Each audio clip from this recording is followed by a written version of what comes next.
Situational Crisis Communication Theory dikembangkan oleh Timothy Combs sebagai kerangka strategi komunikasi krisis. Tujuannya untuk membantu organisasi memitigasi dampak krisis terhadap reputasinya. Tipe krisis menurut teori ini dibagi menjadi 3. Yang pertama, victim krisis atau krisis korban. Organisasi dianggap sebagai korban, bukan penyebab utama, sehingga publik memberikan atribusi tanggung jawab yang rendah. Kemudian yang kedua, accidental krisis atau krisis tidak disengaja. Krisis muncul karena kesalahan yang tidak disengaja, sehingga atribusi tanggung jawab berada di level menengah. Yang ketiga, ada preventable crisis atau krisis yang dapat dicegah. Terjadi karena kelalaian atau tindakan yang seharusnya bisa dihindari. Maka dari itu, publik memberikan tanggung jawab yang tinggi. Setelah tipe krisis diidentifikasi, organisasi harus menilai seberapa besar publik menyalahkan mereka. Itulah elemen kedua, yakni tingkat tanggung jawab. Ada 3 level tingkat tanggung jawab. Yang pertama, rendah, yang kedua sedang, dan yang ketiga tinggi. Lalu, barulah strategi komunikasi bisa dipilih. Menurut Combs 2007, strategi ini terbagi menjadi 3. Yang pertama, deny atau penyangkalan, yakni menolak keterlibatan atau menyalahkan pihak lain. Yang kedua, ada diminish atau meminimalisasi, yakni mengurangi persepsi tanggung jawab, misalnya dengan menjelaskan faktor di luar kendali. Yang ketiga, ada rebuild atau membangun kembali, yang dimana mengakui kesalahan, meminta maaf, dan menawarkan kompensasi. Selain itu, ada strategi bolster atau memperkuat.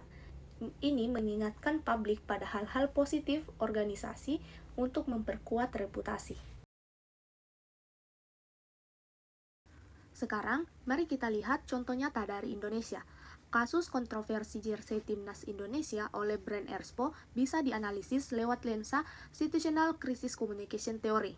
Setelah Erspo merilis jersey timnas pada Maret 2024, publik, terutama supporter sepak bola, bereaksi keras. Banyak yang menilai desain jersey mengecewakan dan tidak sesuai ekspektasi.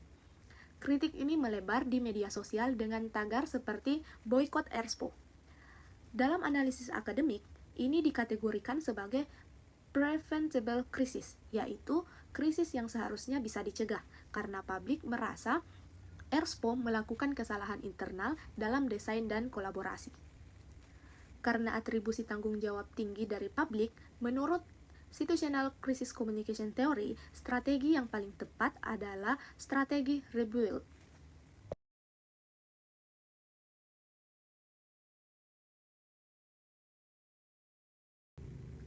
Hasil dari strategi tersebut menunjukkan perubahan positif. Menurut laporan media, desain jersey baru mendapatkan apresiasi karena lebih mewakili nilai budaya dan visual klasik. Ini menunjukkan bahwa dengan strategi komunikasi krisis yang tepat, sesuai dengan Situational Crisis Communication Theory, sebuah organisasi bisa meredam krisis reputasi dengan membangun kembali hubungan baik dengan publik. Dari dasar teori Situational Crisis Communication Theory hingga kasus nyata Erspo, kita bisa menyimpulkan pentingnya untuk mengidentifikasi tipe krisis dan seberapa besar publik menyalahkan organisasi. Strategi respons krisis tidak boleh asal, harus disesuaikan dengan konteks krisis dan atribusi tanggung jawab publik. Strategi rebuild atau pengakuan, permintaan maaf, dan perbaikan nyata ini sangat penting atau sangat efektif untuk krisis yang dinilai preventable, seperti yang dialami Erspo.